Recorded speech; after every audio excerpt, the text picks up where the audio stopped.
The Address is a powerful story, written by Marga Minco. She was a Dutch writer known for her sensitive and realistic portrayal of war experiences. She was born in the year 1920 in the Netherlands and was herself of Jewish origin. During World War II, she lost most of her family in the Holocaust.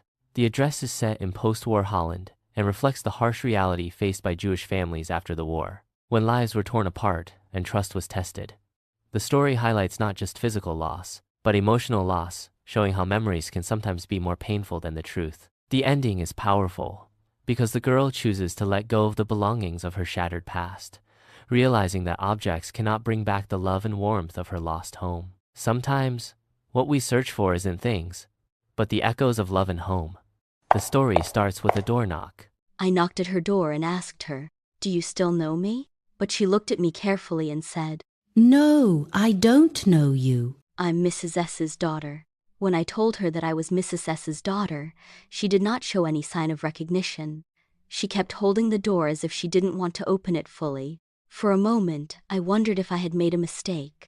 I had only seen her once many years ago, so maybe I had come to the wrong house. But then I noticed she was wearing my mother's green knitted cardigan. The buttons looked faded from washing. When she realized I was staring at it, she tried to hide behind the door again. At that moment, I became sure I had come to the right place. "Well, you knew my mother?" "Have you come back?" I thought. That no one had come back. "It's only me." I regret I cannot do anything for you. "I've come here especially on the train. I wanted to talk to you for a moment." "It is not convenient for me now. I can't see you. Come another time." A door opened and closed in the passage behind her. A musty smell emerged. She closed the door, telling someone, "Oh, it was nothing." Friends, what does Mrs. Dorling's behavior reveal about her guilt or fear? I looked again at the nameplate Dorling and the number 46. As I walked back to the station, I remembered my mother giving me this address during the first half of the war. Back then, during the war, when I had come home for a few days, I noticed things were missing from the rooms. My mother then told me about Mrs. Dorling, an old acquaintance who had suddenly reappeared after many years. Since then, she had been visiting our house regularly. My mother told me how Mrs. Dorling kept taking our things to save them during the war. She took all the table silver in one go, and then the antique plates that hung there. My mother was worried for her that she might hurt her back carrying those heavy things. According to my mother, Mrs. Dorling wanted to save all our nice things during war times. Have you agreed with her that she should keep everything? It would be an insult to talk like that. And think about the risk she's taking each time she goes out with our stuff in a suitcase or bag. My mother knew that I was not convinced. Still, we never spoke of it again. Later, I reached the station, avoiding the familiar streets filled with old memories. I remembered the first time I saw Mrs. Dorling. My mother was seeing her off. The woman picked up her suitcase. When I asked if she lived far away, my mother told me her address, Marconi Street, number 46. I remembered the address but waited a long time before going. After the liberation, I was afraid to face things that reminded me of a lost and painful past. They had survived only as things, waiting to be put back in place. As life slowly became normal again, I grew curious about those belongings. I wanted to see and touch them. After my first visit failed, I went again. This time, a girl of about 15 opened the door.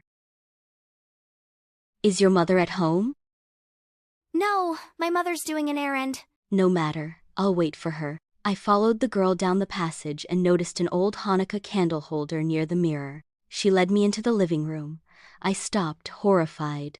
It was a room I both knew and did not know, filled with familiar things arranged in a tasteless way. The atmosphere and smell made me uneasy, and I hardly dared to look around. Won't you sit down? I sat down and stared at the woolen tablecloth, rubbing it and searching for the burn mark I remembered. My mother will be back soon. Will you have a cup? I said thanks. The girl poured tea and took spoons from a box. "That's a nice box." Oh, you know about them. My mother says it is antique. We've got lots more. See for yourself. I recognized everything. She said they even used the plates on the wall. I silently found the burn mark on the tablecloth while she looked at me questioningly. Yes, you get so used to touching all these lovely things in the house, you hardly look at them anymore. You only notice when something is missing, because it has to be repaired or because you have lent it, for example. I remember my mother once asked me to help polish the silver. It was a long time ago, and I was probably bored or ill at home because she had never asked me before.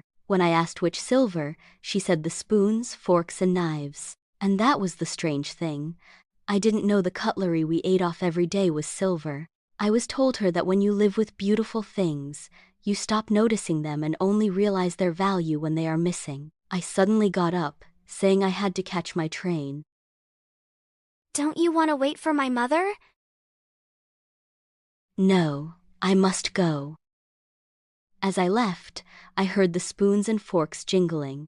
Friends, the sound of cutlery acts as a powerful symbol of memory and loss. At the corner, I read the nameplate Marconi Street, number 46. The address was correct, but I no longer wanted to remember it. Friends, why does the correct address now feel meaningless to her? I decided not to return. The familiar objects had lost their meaning in that strange house. Of all the things I had to forget, this would be the easiest. This highlights the theme that memories are tied to people, not just things. Also, true peace comes when we learn to let go of the past and move forward. Hey folks, subscribe the channel and hit the like button if you liked the story.